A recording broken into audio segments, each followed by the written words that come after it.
Hello everyone and welcome to the Collections Centre here at Brooklands Museum. My name is Vicky and I'm the Collections and Archive Relocation Assistant. I'm Anna, I'm the Collections Care and Documentation Officer, and we're going to show you a few highlights from the collection.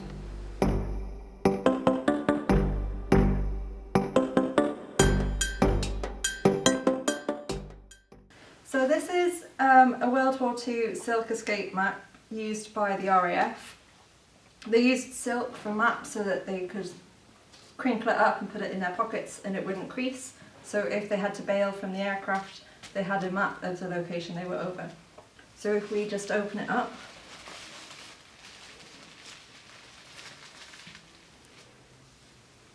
so this is of Belgium and Germany.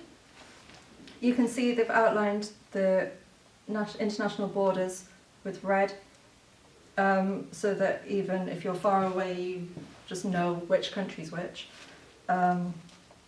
This was used by Riddlesworth, who was with Bomber Command, flew on Wellingtons in the war, and he died at the age of 23 in 1941, so quite early on. Have a look at the other side. This side's got Hungary, so it would have had as many countries and as large a surface area as possible on the one sheet of silk, just so if they bailed anywhere on their crossing over Europe back to Mildenhall in Suffolk, they had a chance of escape and a chance of finding their way onto neutral territory.